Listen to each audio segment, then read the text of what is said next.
The boxing world was left in complete shock after Joseph Parker's showdown with Martin Bakole. Experts couldn't believe what they had just witnessed. Reactions poured in. Only had his hands down, and he just took a last-minute fight. I wouldn't have took a last-minute fight like that. I would have been prepared for this fight. Martin Bakole obviously coming in on very short notice. Did you expect that tonight, or did you expect Bakole to go longer? I didn't expect that. It was a one punch. The corner stopped the fight. I know Bakole didn't want that fight stopped. I want to see that fight. I think it's going to be a great fight. Parker Dubois? Yeah, I think it's going to be a great fight. Joseph Parker wiped out boxers Martin Bakole in 2 rounds. You must be happy. Done a job done it in style, absolute style. Did you expect that to happen? I did fancy him to win. I said, again, I was asked what I felt. No, but in 2 rounds? No, but I felt he would stop him, and I felt it'd be I don't know. Look, Martin Bakole, I don't want to be disrespectful. Everyone bangs on about he's this monster, he's this monster, and I've said before the fight, I haven't seen that yet in the fight. Yeah, it's what we kind of expected. Bakole hadn't been training straight off the plane all day, but he did what he needed to do. What it is, but good, well done. He did it. Because Bakole could have caused upset, but he did what he had to do, and he did it again. You were ready to step in, yeah? Yeah, we already agreed. It was all done, but obviously Bakole and Parker's a great fight, so that's the one that they decided to go with, or Parker's team decided to go with. Don't rush the ring. Goes Bakole! Yeah. Woo! Whoa. The whole arena shook when he went down. It's over. This fight's over. I didn't like the spots where Parker was trading up because, and all of a sudden, maybe Parker felt the power and the strength and thought, you know what, I can't just let this guy keep walking me down. I've got to hold my feet. He's just edging it because look at Parker today. He's gone in there and knocked out Bakole. And if it gets tough, I want to see. I've seen it from Dubois. He's managed to come through against Baby Miller and Hergovich. And with Parker, he's gone in there and just blasted out Bakole. So it would have been nice to see a bit more, to see what his engine's like in the later rounds and how much grit he's got. Bigger Parker's win. Listen, Parker prepared for this fight, yeah? Bakole, I think no. Should 1 round, 2? Yeah. I had Bakole going to win by knockout. You did say that. Yeah, but you know what? Someone had to go on somebody's side. Understand? So listen, he got paid. He made more money than anybody else in less than 4 minutes. It's quite a flex, to be fair. Quite a flex. So he got paid, he came, and I'm happy for him, he got paid. You understand? If the fight went on longer, it would have been more harder for him. But you know what? Good shout out to his corner, just put him out. Martin got offered the fight at 7 o'clock Thursday night, and he accepted the fight. It was life-changing money for him, and they accepted the fight, even though we hadn't sparred since August. But we can't use that as an excuse. When you say yes, you know the risks, and Martin was in that fight until I get clipped with it, and I wasn't happy with it. In from the biggest names in the sport as fans tried to process the unbelievable fight. In a dramatic turn of events, Daniel Dubois pulled out due to illness, and Martin Bakole stepped in at lightning speed, leaving fans stunned. While chaos unfolded, Parker remained unfazed, confident, composed. Things happen in life. It's not just boxing, in life.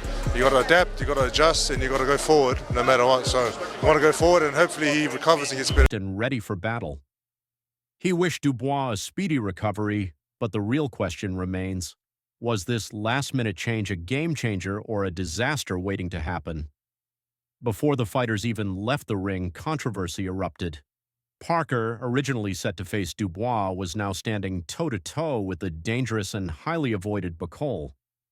Stepping in on short notice all the way from the Congo. You know what? I was on my way to the press conference and I saw the Ring magazine tweet that we all saw about an illness. I thought it was a joke, or not a joke. I thought it was a stunt.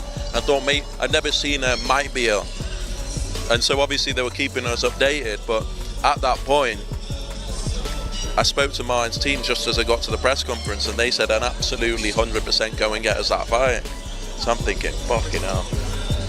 I text His Excellency whilst I'm up there. We're back and forth. I couldn't concentrate on the press. Bakole transformed the fight into something far bigger than anyone had anticipated. His sudden arrival sent shockwaves through the heavyweight division. Even his promoter, Ben Shalom, admitted he initially thought Dubois' withdrawal was a publicity stunt. But as the dust settled, one thing became clear. This unexpected switch changed everything. As speculation swirled about Dubois possibly ducking Parker, Spencer Brown wasted no time setting the record straight. I'm glad you said that, because there are people with conspiracy theories saying he's bottled it. And Daniel Dubois ain't gonna duck with nobody, is he? He's a tough, rough boy who doesn't, these big fights don't come around that often, once or twice a year, and he's not going to go down. But, he's not the only one. There's a few people who've gone down with this flu-like thing. So, He dismissed the rumors, stating that Dubois is not one to back down from anyone. Brown emphasized that Dubois' illness was genuine and left him with no choice but to withdraw.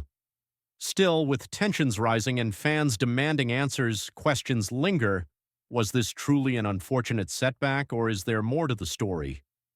Boxing analyst Josie Parker against Daniel Dubois, and you were guesstimating how that fight would go, and we're all thinking this could happen, that could happen. Daniel Dubois, we saw him yesterday, walked down, looked in good health. This virus or whatever it is he's got has come on this afternoon, so he's out. Yeah. So now we're thinking, who are they going to slip in? But then I thought, why not Martin Bakole? Martin Bakole is a top 10 heavyweight. Why is nobody mentioning his name? Johnny Nelson didn't hold back when reacting to the shocking twist. He acknowledged the whirlwind of events but focused on Bakole's selection. Nelson made it clear, Bakole isn't just a late replacement. He's a dangerous and highly avoided fighter. With the stakes skyrocketing, was this a bold move or a risky gamble?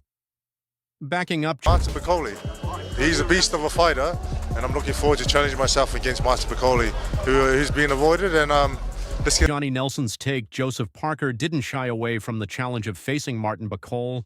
He acknowledged what many already know. Bakole is a nightmare in the heavyweight division, often avoided for good reason. But Parker made one thing clear. He's not backing down. He knows Bakole is a beast, but he's fully prepared to step up and prove why he's the real threat in this division. Ben Shalom emphasized that Bakole does... I think a lot of credit has to go to Martin Bakole, because there's no other heavyweight or no other fighter, but definitely no other top 10 heavyweight that would operate like this. He's in the Congo right now. He's not even thinking about a fight right now. I was trying to get him in the gym for May the 2nd, or I shouldn't say the day, but early May. And he's just decided, no hesitation, that he wants this fight on Saturday night. We looked at the flights before I put it to Turkey. We found the flight. Deserves full credit for stepping up without hesitation to face Parker. Originally, this fight was considered for May, but Bakole shocked everyone by agreeing to throw down this Saturday instead, proving he's always ready for war. Despite still being in the Congo, Shalom assured everyone that Bakole is fully prepared to take on Parker.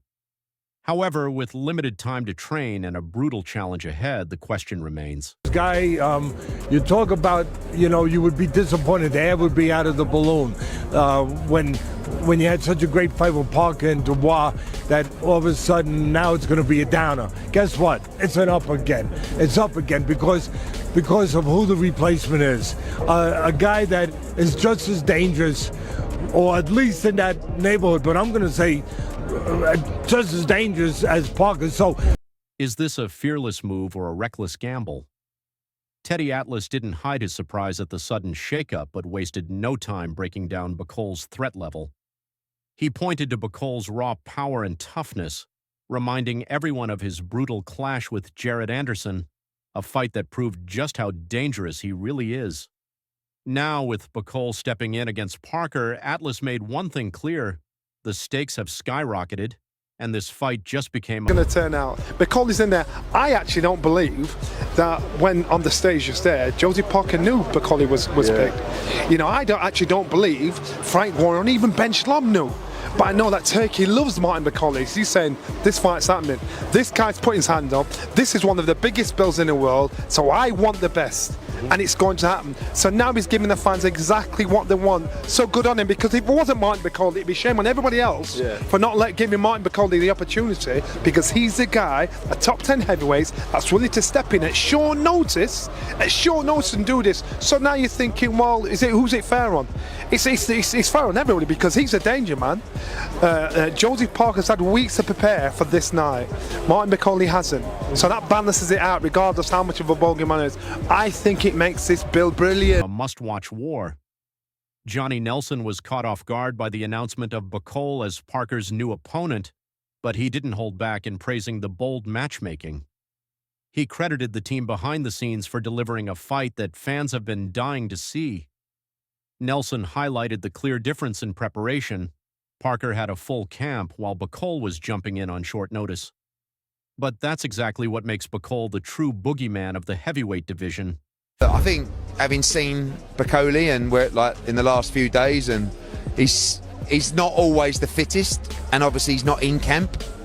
You'd have to favour Joseph Parker, but Bakole's very dangerous, especially early in the fight. And he's one of those guys that might look terribly out of shape, but finds a way to actually have a good engine for 12 rounds.